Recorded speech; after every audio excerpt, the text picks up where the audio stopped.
Hey, everybody, it's Pete. Welcome to How to Split a Toaster.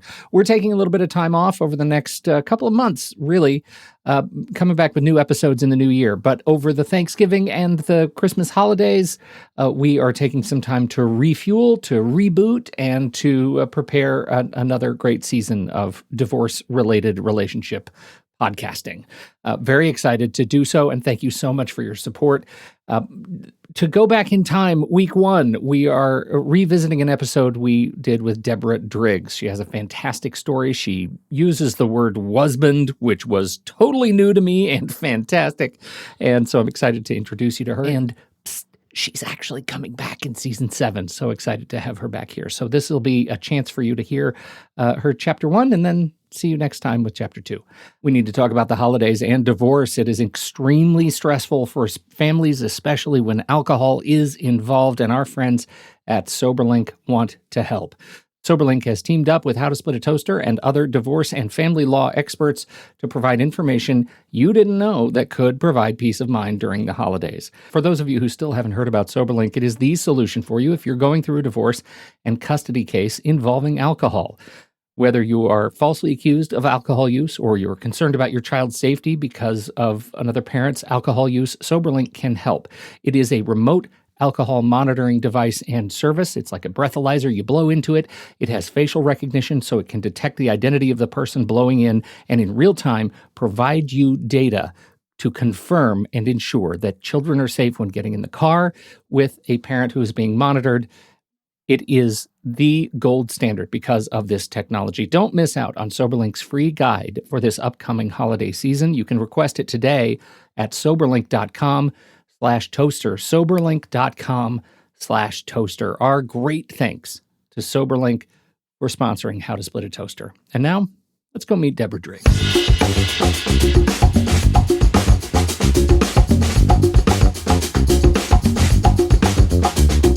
Welcome to How to Split a Toaster, a divorce podcast about saving your relationships from True Story FM. Today, your toaster won't take no for an answer.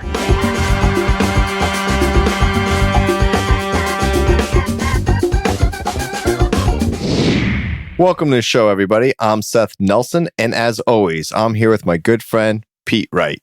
Today, we're talking to Deborah Driggs. Her experience with divorce, trauma, and recovery has fueled her across the career landscape, from model to actor to sales to motivational speaker. She's with us today to share the story of divorces in her own life, first her parents and later her own, and to explore how she learned the power of taking risks, staying positive, and offering help to those who are in need. Deborah, welcome to the Toaster. Hey, thank you so much for having me. It's a great topic. So I could have used you guys back in 2003. I could have used your help. Where do you, you've got the model you're under now, right? This not taking no for an answer is based on a talk you started giving in early 2020. And we'll hear about kind of that at the end. I'm curious how you get to that place where you realize, hey, I have not only the experience and expertise here, but I have the voice that needs to share it and educate on it. I think a lot of my background got me to the place of, hey, no means maybe. Or the other thing I would always say is next, very quickly. Because when you sit in rejection too long, it will resist you from moving forward and going on to the next sale. So no means maybe really probably came from all the rejection I got in acting and modeling. You know, I went on thousands of auditions and maybe you get one. So the longer you stay in the game, you start to realize these things. And that's what I hope to, share with other people is stay in the game, stay in line. Don't get out of line because then you got to start all over with something else. So we're doing the whole thing in reverse, right? So now let's talk about your life changes that led you to this point. Let's, divorce podcast. We got to talk about divorce and how it impacted your experience. Important subject. It's kind of an important subject for this show. Where do you start when you think about how you integrated your divorce experience into your life? Tell us the story. Well, my divorce brought me to my knees. That is a fact. Literally brought me to my knees. I was with my mom and we were at a store called R.C. Willey. And this is in Salt Lake City for anybody that knows. And we're walking around the store and I literally fell to my knees and I was hysterically crying. And I don't usually do that, hysterically crying. So I knew I was either having some sort of episode or, and my poor mother, who's kind of stoic herself, she was just like, didn't know what to do. And thank God we were kind of near, the bed section. And I just laid on one of those mattresses. That's convenient. Yeah. That is convenient. It really was, because I just laid there like I was pretending like I was trying out the mattress and I was crying. And I remember I called my husband and I said, wait a minute, I just have to stop. If I had a bell, I would ring it. I have never heard that before and I love it so hard. My husband? Yeah, I don't like the word ex. Wow. Yeah, husband. Well, that's funny, Deborah, because I never use the term ex. I always say former spouse, because I think ex husband. Something that doesn't make me feel bad about it. Well, I love it so much. Please continue. What's for former spouse that was a wife? Is it has-bife? No, do we have one? Like it has been? No, I don't have one. Oh, that's a good. I don't know. We'll have to come up with that. Okay, I'm on it. I'm on it. But you're in this store, because I'm really captivated by this scene that you've laid out. Were you thinking about your divorce at the time? Is that I was when regretting? I was regretting. I was in a complete regret moment. So, but were you already divorced? Yes, we were already divorced. This is the thing that Seth and we've talked about this before. It's like the surprising place that grief hits you. For you, it's in R.C. Willey and it drops you to your knees. To my knees. And Tony Robbins says this all the time. Nothing will bring you to your knees quicker than a relationship that doesn't work out. And it's when he said that, I was like, it happened to me. It literally happened to me. I was on my knees. And I remember I was in that moment of, I fucked up. And I really did. Because, I really married somebody that was a good one. He was a good one. And I just was a mess. I really was. And that's really hard for me to admit, because I was a mess. I was only looking at his part. I never took the time to look at my part and what I was bringing to the table. And that took me a lot of years to figure out. It took a lot of work. But yeah, so I called him and I said, we can't do this. We cannot do this. We have kids. I made a mistake. I'll do whatever it takes. And he said, it's too late. Oh my goodness. And that's like part of the grief process and by the way, too. I could cry right now just thinking about that moment that I was on the phone, because I realized not only did I mess up horribly for my marriage, but I messed up horribly for my kids. Yeah, but what you just described, where you guys were at two different points, is you realized it, you were still in grief, you were in the bargaining phase where you're like, I'll do anything, which isn't actually what you were saying. That's how it feels at the time. There's certainly boundaries that you would set for yourself. And then he was already at acceptance. It's too late. That's that microcosm. It was too late. And then it just got worse for me, because I never got over that. I really didn't. And I spent probably the next few years that tape recorder just playing over and over. And then we get into, there's other stuff, he gets remarried really quick. That statistically happens. Guys typically get married much quicker, remarried, than women, statistically. Yeah. So October 2004, we signed the divorce. July 2005, he goes to a courthouse and gets remarried. And I called his dad. I said, no, stop. I'm still grieving the divorce. And I can't, it's like I couldn't. It was all too much. And, it's too bad for me. It's like, that's not his problem. It was my problem. And it was all too much. I just really couldn't. Then I couldn't breathe. I was just like, I can't breathe. So how'd you get out of all that? Not a good story. So in 2008, I'm going to talk about this because I just wrote a chapter in a book. I was asked to be an author in a book. It's a collaboration with a lot of women authors. And so it's going to come out. So I'm just going to say it. In 2008, I couldn't bear it. So I took a bottle of pills and followed it with a bottle of vodka and ended up in a really bad situation.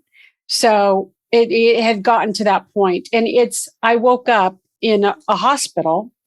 There was a police officer in my room, and my friend who got me there. And I said, is he here for the person who's next to me? And he goes, are you out of your mind?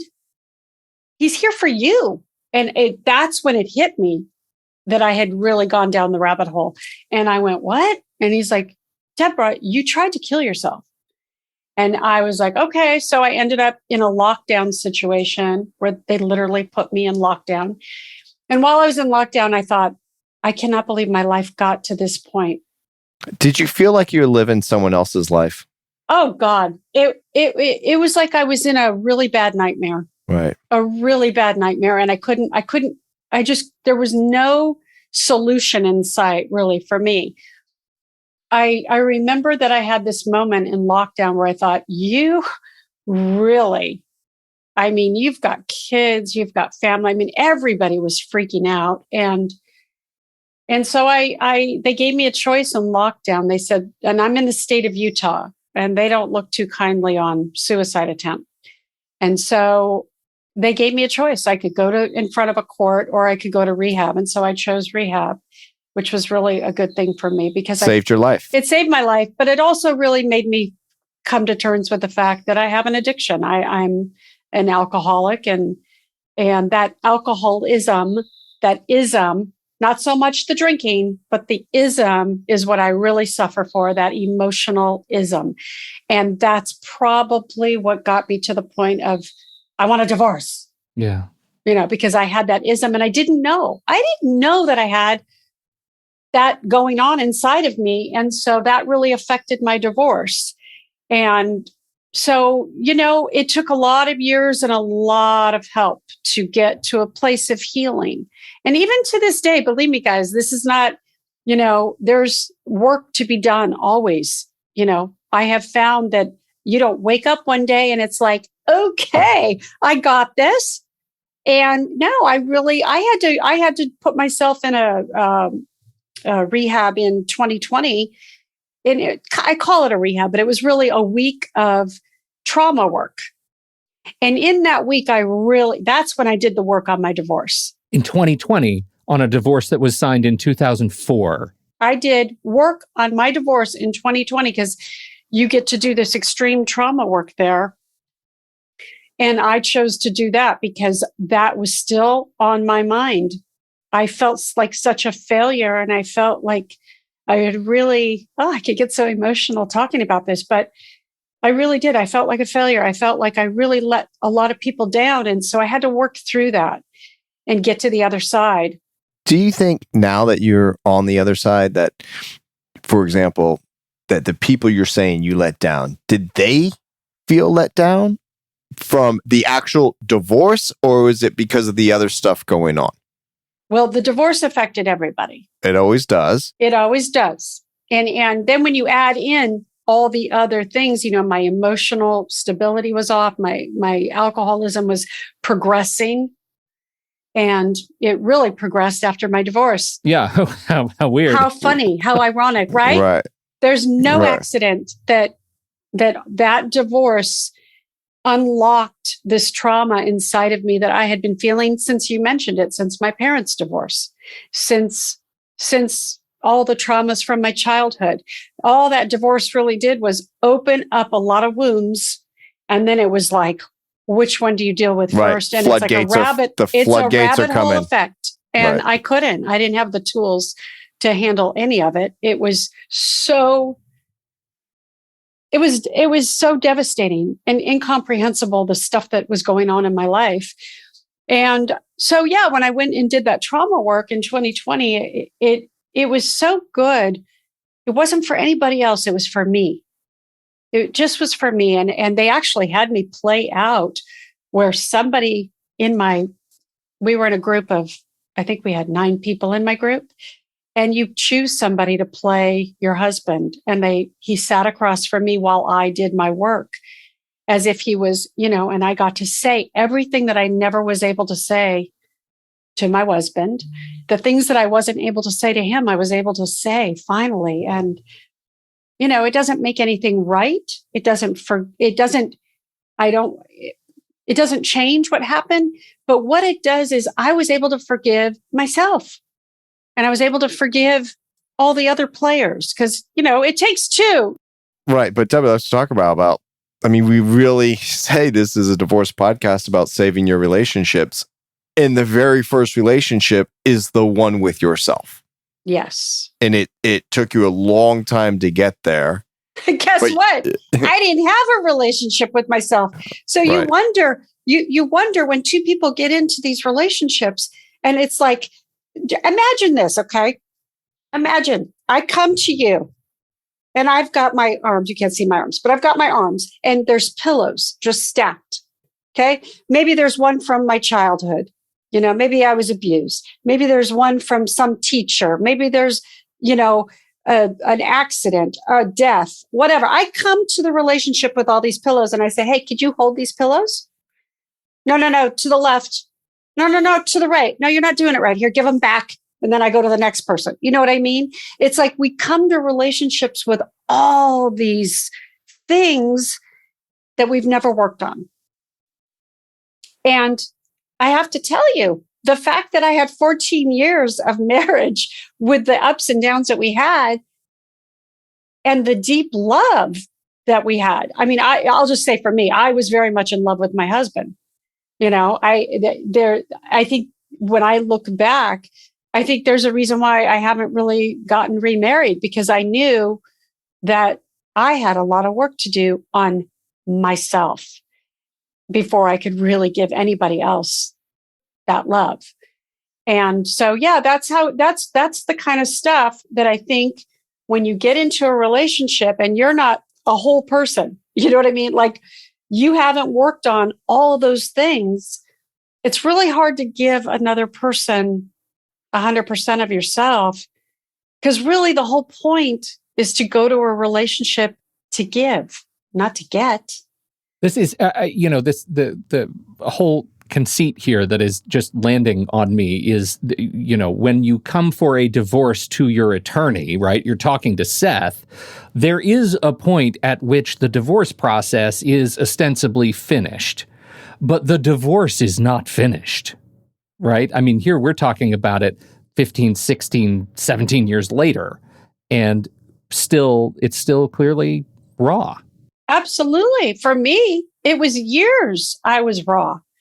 I was so raw. There was no way, and I had, it's been a long time since I got divorced, and I've had a lot of beautiful men come into my life, and I wasn't ready. And it's interesting because when I look back, and especially after I did that work in 2020, I realized, okay, when the student's ready, the teacher appears, it's kind of like, I get it, because I really didn't want to go through what I went through in my divorce.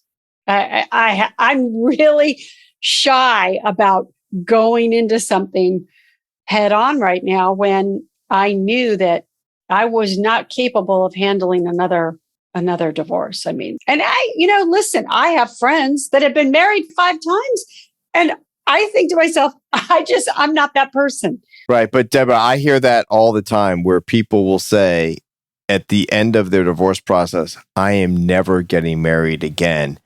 And the only reason they're saying it is because they're really saying, I'm never going through this divorce process again. That's what they're really afraid of. It's not that they're afraid of being married and being in a wonderful relationship that has the give and take. And like you said, you're in a relationship to give, not to take, and to live this amazing life and to share your life and walk the earth with somebody till the end of your days. They don't want to deal with guys like me. They don't want to deal with the legal system. They don't want to deal with the emotional aspects of dividing your stuff and letting people down. And I stood up in front of everyone and said, I do for life. And we have kids. That's what they don't want. Yeah. And that is a huge impediment to people moving on and saying, I am ready for a relationship. I'm ready to have a committed relationship. I'm ready to get married. And it doesn't have to change who I am or our relationship with my soon to be spouse or committed partner or whatever, boyfriend, whatever term you want to use to identify people. That is commonplace that people struggle with that. And I mean, I ran into someone the other day and they said, "How are you doing?" I said, "Oh, I got engaged." They're like, "Oh my God, you're doing that again?" And I was like, I was like, the engagement part was great on the first time. That wasn't where the problems were. Right. And they were still raw from the divorce where they just weren't there ready to say that they'll get married. And I hear that all the time years later. But you point out the fact that maybe if you're still saying, "I don't want to get married, I won't get married," maybe you haven't really dealt with. Yeah. And so that's different today. Now I realize I'm in a place where now I'm more open to it. But the thing that I really, because now that I've done all this healing and this is what I speak about a lot is healing in general, not just for divorce, but just in general, is to how to prevent going down the road of divorce. I wish the things that I know now, I would have known and I would have gotten help, in 2003. I would have gotten help for the things that I was suffering with. And so when I talk with people or people, come to me for a coaching session or whatever, I always say, before you get the divorce, before you go down that road, make sure you exhaust all the possibilities out there because you don't want to be, listen, take it from me. You don't want to be in a position where you're going to regret, doing something that it's a really big decision. It really is. I'll speak to that for a minute, Deborah, because I get what we call potential clients. And I'll get a call from my wife just filed, I got served with papers, to I think my spouse is going to file for divorce, to I want my marriage to work. I don't know if it's gonna, what do I need to get prepared for? I'm not ready to do this now. And I always tell them, like, you called me. I'm not, I'm not like doing robocalls. "Hey, you thinking about a divorce?" And we meet people where they are, right? It's a different conversation I have when someone says, "Oh my God, I have 20 days to answer. I'm freaking out. I've just been sued in divorce court," right? Compared to someone that says, "Hey, I'm thinking about this. What do I have to do?" And on the latter one, "I'm thinking about this," I'll talk more about, have you done all the hard work? Have you gone to counseling? Have you done the work for yourself? I can tell you the basics about a parenting plan and dividing assets and how alimony works in Florida and child support. We'll go through all that and the horrible legal process you have to go through. But is that what you're really asking me? Or are you asking me, what can I do to still avoid a divorce? And that's where I think the attorney and counselor at law comes in. I'm not a marriage counselor. I will refer people out, but you've got to meet your clients where they are and see if you can help them, even if it's for an initial half-hour consultation. Yeah, I think it would be really a great thing now, and especially in today's world, to say, before you come to me, I have somebody you should go talk to that might change your mind. I mean, if I had done just a little bit of work on myself before I made this decision, I mean, I don't know. I don't like to play the what if game. That's not my style, but I do think about it. I think about where I am today. I am not that person anymore. And I live a much different life. And that is something to really look at, So when like I said, when I have people come and ask me, what should I do? What should I do? I'm not here to give anybody answers on anything. I can guide you. I can share my experience and say, try to do some type of 30-day program, because, there's always something inside each individual that's debilitating them in the marriage. People don't divorce for a lack of love. Usually it's usually something else. I didn't leave my husband because I didn't love him. I still love him. I can say that. I still have, very fond, very loving thoughts for him. So, there should be something of like, let's take 30 days. Let's do these things. And after 30 days, if you feel the same way, okay, we can go down this road. But if you just do this work for 30 days, it might put on a different pair of lenses. It might remind you. It might remind you of where you were when you got married. Well, and I want to talk a little bit about that and change directions just briefly, because I feel like there are some lessons learned here. We've already sort of teased this concept that, when divorce happens, it impacts everybody. And it feels like, from others we've talked to, had on the show, we talk about the divorce stories, that all eyes are on you while you're getting a divorce. And in your case, both you and your husband actually did have eyes on you through your divorce, right? You both had a degree of celebrity at the time of your marriage and divorce. And I wonder if you could reflect a little bit on the experience of essentially getting married or getting divorced, like living your marriage in public like that. We were very fortunate that we were very private. We were raising our kids in Park City, Utah, in a very small town, and nobody really paid attention to that. I will say this. People were really shocked when we got divorced. I would get calls, wait, you guys are like, you're so in love. What?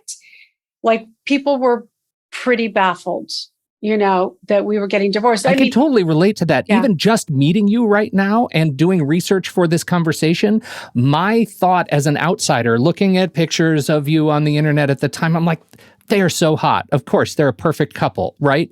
It is so easy to get wrapped up in that story that I've told myself and disregard everything you're actually living through. Yeah.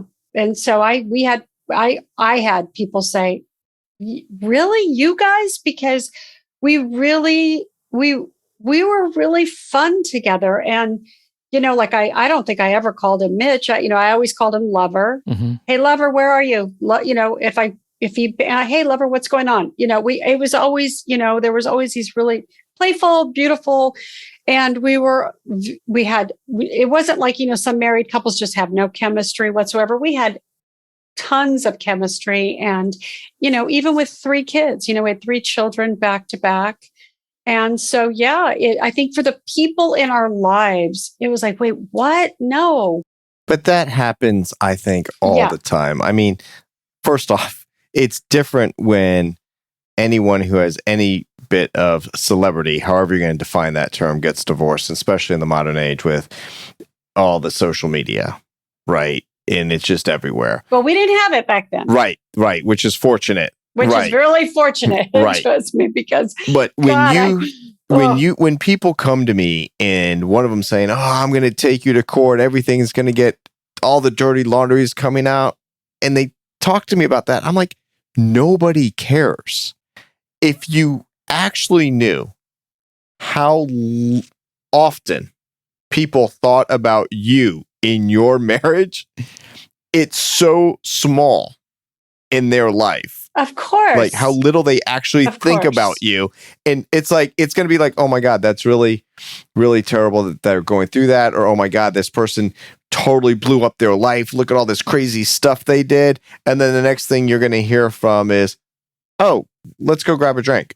Like, let's go hang out. Let's go in, like, we're back to our own lives. Right. Although I find it really fascinating that everyone is glued to this Amber Heard and Johnny Depp debacle. It's like, it's like the most crazy thing that thousands and hundreds of thousands of people are tuned in for this nonsense, really. But I think that concept of what happens is, and this is just the psychology stuff that I've read, is that is people just saying, look at these people who are airing all this stuff out in public. And in today's world, it's magnified, like we said, because of social media, right? And everybody has an opinion and everybody has something to say.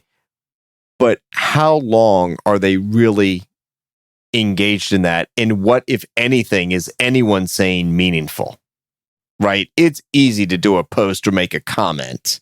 Yes. But look, at the end of the day, those same people have to go live their lives, pay their mortgage, get their kids to school, do their job. But what we see is the cumulative effect of all those people. So it looks like it's happening all the time. But even for those people that are really invested in how much during a day and kind of what's going on in their own lives. But the people in my world, let me tell you, you go into a divorce court and you're in a 2-day trial or a full day trial, there's going to be the following people in the courtroom. Both lawyers, both parties, the judge, yes, the bailiff, the court reporter. We're up to 7. And if you happen to have another witness that's on the stand, the witness, 8. Maybe a lawyer or 2 has somebody else, a paralegal there. There's nobody sitting in the back of the courtroom like you see in the movies. Nobody cares. And if they do care, they're not coming down on Wednesday at 2:00 because they've got to be at work. Yep, it's true. Okay. So the divorce, challenging. The next 4 years, significantly challenging. At some point, you're able to turn a corner and find some sort of light, some sort of positive attitude. Do you remember when you turned that corner and realize, oh, yeah, I'm me. I can do something new? I think I covered up for a lot of years with the success of business. Yeah. I got into totally business changed gears. I changed gears completely and got very independent in business. And through that success brought up other stuff because now all of a sudden I had this freedom and I had never thought of myself as a business person. And so now I had all this stuff going on with that. And even that wasn't making me happy, So these are such great lessons in life. It's kind of a bummer that we can't learn this right out of the gate, and this wasn't in the manual. Where's the damn manual? It was not because just Google how to split a toaster, Pete. There's the manual. So, I had all this great success. I met a lot of my goals. I've done a lot of great things that should bring happiness. And it just wasn't, so I kept going. If I just had this relationship, everything would be great. Well, I had that relationship.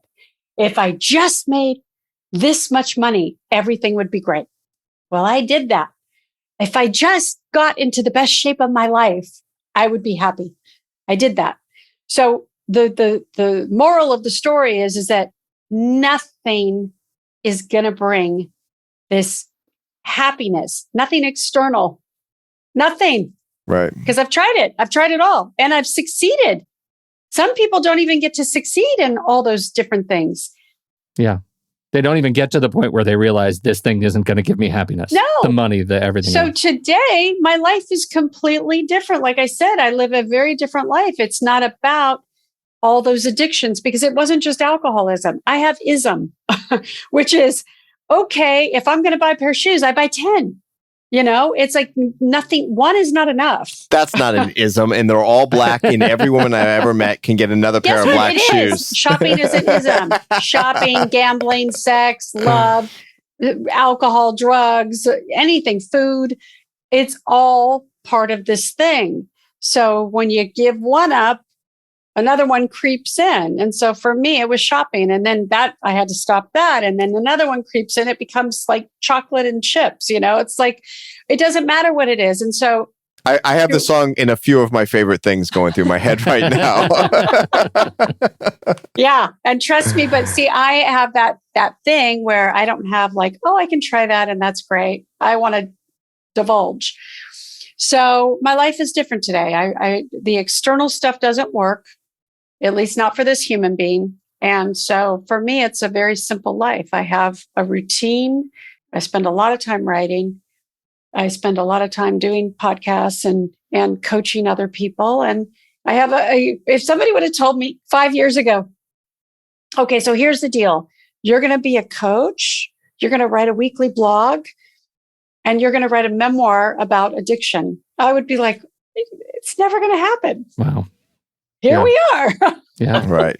5 years later, and all of those things, my whole life is about being of service. It's like, who can I help today? Okay, I'm going to write this blog and hopefully it'll reach somebody that's suffering with this because I know from experience that I spent a majority of my life quietly suffering. I never asked for help. I never told anybody. I never told anybody I felt suicidal.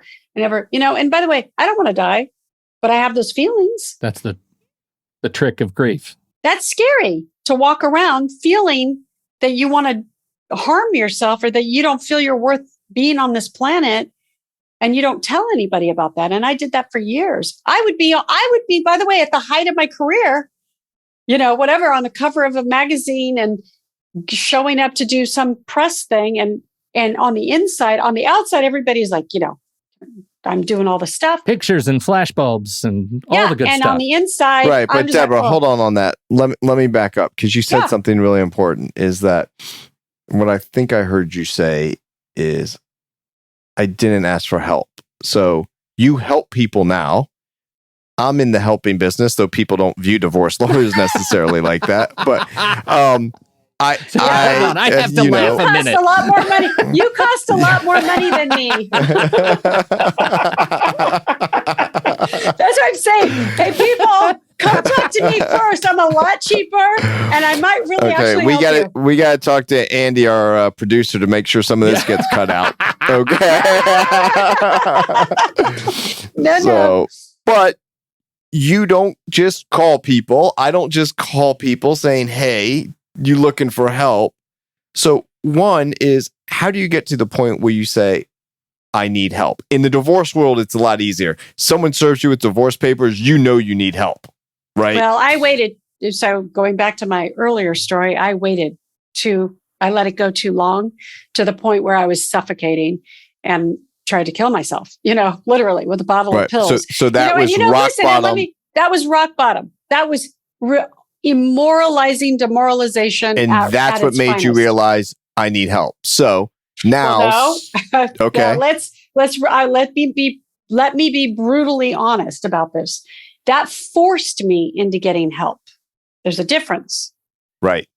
I didn't know how to get help, but that forced me into it. When I really asked for help, I think was in about 2016, 17, somewhere around then is when my healing journey started. I thought, okay, I've done everything that would bring anybody else out there a lot of happiness, and I'm suffering. I'm still suffering.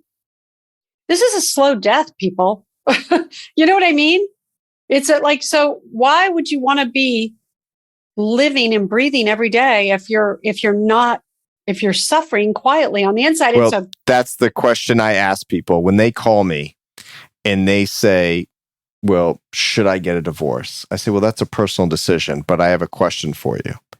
Do you want to feel the same way you feel now 2 years from now? And they always say no.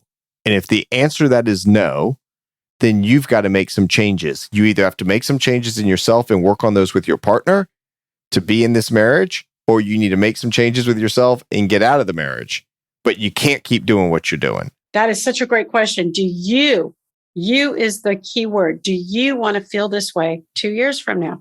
And that's the key word, because if you don't do the 30 to 90 day work on yourself, you may never know. If I had done the 90-day work that I do now, that I do personally, that I created, if I did this work back then, my answer would have been completely different. Wouldn't have been about him. It would have been about me. I would have looked at my part, what I was bringing to the table, what I was doing wrong, what I needed to improve on, not him. I loved him. Unfortunately, he got the brunt of it. Unfortunately, he did not know. Honestly, he did not know that I was suffering so horribly. He had glimpses of it, but he didn't know the depth of what was really going on with me. And that can be very confusing in a marriage, when you're in a marriage and you don't really know what's going on with the other partner, because you're so consumed with yourself and how everything's affecting you.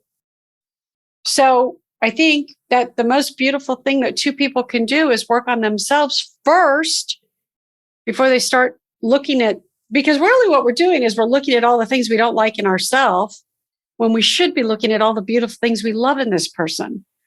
This has been lovely, Deborah. Thank you, first of all, for joining us and for sharing your insights and experience. I I feel like there's so much to plumb. We could do this all day, but all day. But when you're talking about doing the work yourself and now helping people, let's go ahead and talk about where you want to send people to learn more about the work that you do and where they can reach out for your wisdom.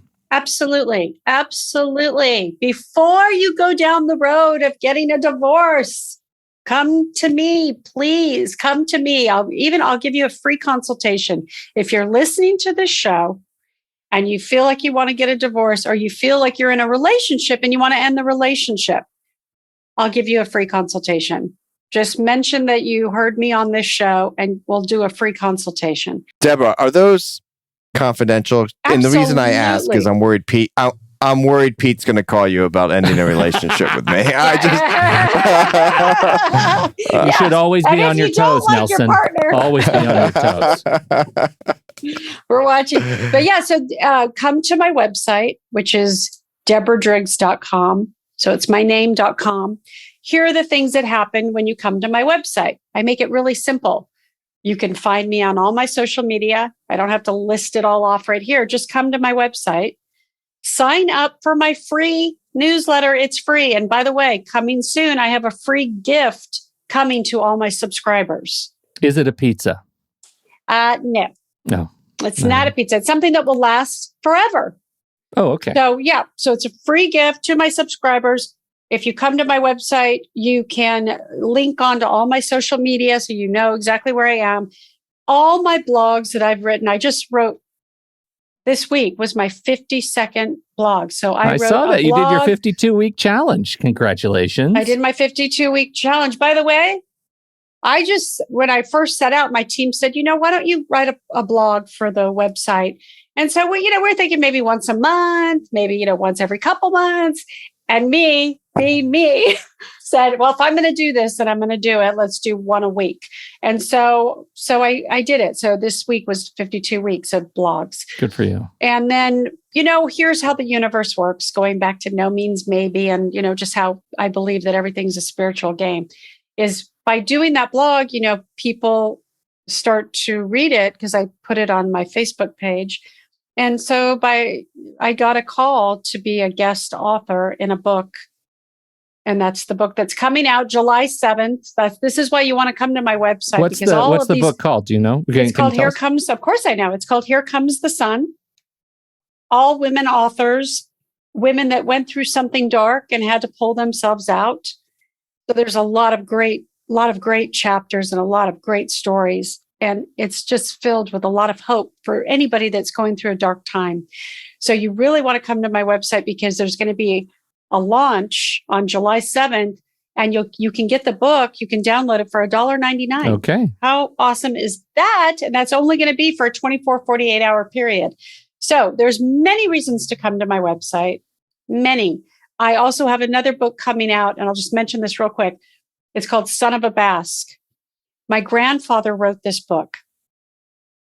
What I found inspiring about the book when I read it was I didn't know half of the things that I read about my grandfather. And there was a lot of trauma.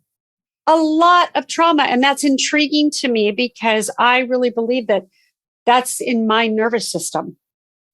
As a parent, whatever's in my nervous system is kind of, my kids are getting that. They didn't ask for it, but they're getting it. And that's kind of what I felt, is that all this trauma that my grandfather went through, my mother got, I got. And so when I looked at that, I was like, here's an opportunity to kind of look at these family systems and these traumas. And, we have to break these cycles. And so I read it 3 times. I couldn't believe how good it was. So I kind of did some editing and rewriting in it. And then it's going to be published in November. And so that's really exciting. That's like been the biggest project that I've been working on. So again, these are reasons why if you come to my website, you get my newsletter, all these things, you'll have an opportunity. You'll know in advance when there's really fun stuff coming out. And then next year, my memoir will be coming out. You're busy. Well, we will put links into all of this stuff in the show notes. Yep. Deborah, again, thank you so much for sharing a bit of your life with us today. Thank you. Thank you, guys. Thank you, Andy, Pete, Seth. It was so wonderful to be here. Wow, even Andy's getting a call out there. We need to, we'll cut that. Don't worry. We don't want to give him too much. Well, he does the real work. Right. That's right. Andy does the real work. Yeah. We just show up and gab, and he's in the background doing all the work. So, yes, of course. I can already see him writing the email that he wants a raise. So please, just stop. We really appreciate you, Deborah. Thank you so much for being here on behalf of, and don't forget, everybody, please jump over to the show notes. You'll find a link to ask us a question. If you have any questions, divorce questions, please send them our way. Seth would love to start digging into your divorce process. Let's do it. Yes, and if I can't help you, I promise I'll send you to Seth. There you go. I had that joke teed up. All we wanted. I had that joke teed up. I didn't say it. I've been holding it back. Deborah, thanks so much. Thank you. Thank you. On behalf of the fantastic Deborah Driggs and America's favorite divorce attorney, Seth Nelson, I'm Pete Wright. We will catch you back here next week on How to Split a Toaster, a divorce podcast about saving your relationships.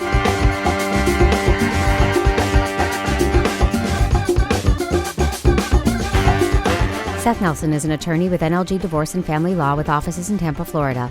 While we may be discussing family law topics, How to Split a Toaster is not intended to, nor is it providing legal advice. Every situation is different. If you have specific questions regarding your situation, please seek your own legal counsel with an attorney licensed to practice law in your jurisdiction. Pete Wright is not an attorney or employee of NLG Divorce and Family Law. Seth Nelson is licensed to practice law in Florida.